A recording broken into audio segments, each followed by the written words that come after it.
அசிடிட்டியும் வந்து ஒரு காமனான காஸா பார்த்துட்டு இருக்கோம். நிறைய பேருக்கு வந்து அசிடிட்டி ப்ராப்ளம் இருக்கு அப்படின்னு சொல்றாங்க. அசிடிட்டி வரதுக்கான காரணம் என்ன? அண்ட் அது வந்து ரொம்ப லைஃப் த்ரெட்டனிங்கா இருக்குமா? அசிடிட்டினா என்ன? அதாவது உங்களுக்கு சாப்பிட்ட உடனே வயிறு எரிச்சல் வருது. ஃபர்ஸ்ட் டைம் வருது. உங்களுக்கு எதனால உங்களுக்கு அந்த மாதிரி வரலாம்னா, நீங்கள் இப்போ ஒரு ப்ரோக்ராம் போகிறீங்க, இல்லை ஒரு டாக் கொடுக்க போகிறீங்க, உங்களுக்கு வந்து ஆங்ஸைட்டி இருக்கலாம், இல்லை எக்ஸாம்ஸ் வருது, உங்களுக்கு ஒரு ஆங்ஸைட்டி இருக்கலாம். அதுலேயே நேச்சுரலாகவே வந்து அந்த ஸ்ட்ரெஸ் சொல்லுவோம்ல, அந்த ஸ்ட்ரெஸ்னால வந்து கேஸ்ட்ரைட்டிஸ் வரதுக்கான சான்ஸ் இருக்குது. மோஸ்ட் காமனாக இந்த பசங்களுக்கு, ஸ்கூல் பசங்களுக்குலாம் வந்து எக்ஸாம்ஸ் முன்னாடி இதெல்லாம் ரொம்ப காமன். இதே அடலசன்ஸ் அந்த டைமில் வந்து நிறைய பேர் வந்து மார்னிங் பிரேக்ஃபாஸ்ட்டை ஸ்கிப் பண்ணிடுவாங்க.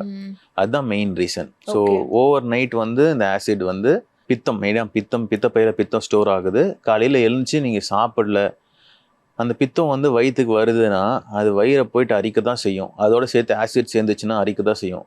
மார்னிங் பிரேக்ஃபாஸ்ட்டை ஸ்கிப் பண்ணும் போது இந்த அரிப்பு ஜாஸ்தி ஆகும் போது ரணம் வரதுக்கான வாய்ப்பு இருக்கு. அந்த ரணம் வந்துச்சுன்னா வயிறு சிவியர் வலி வரும். இதுதான் ஃபர்ஸ்ட் பில்லர் சொல்லி for any problem, breakfast skip பண்றது. ரெண்டாவது, வயிற்றுக்கு ஒத்துக்காத, இப்போ அந்த மாதிரி சிச்சுவேஷன்ல காலையில பிரேக்ஃபாஸ்ட் ஸ்கிப் பண்ணிட்டு காஃபி மட்டும் குடிச்சிட்டு போறாங்க. அப்போ இன்னும் அக்ரவேண்ட் தான் ஆகும். ஸோ ஒரு பிரச்சனையை நம்மளே வர வச்சுட்டு அதை அக்ரவேட்டோ பண்ணிக்கிறது தான் மெயின் ரீசன்.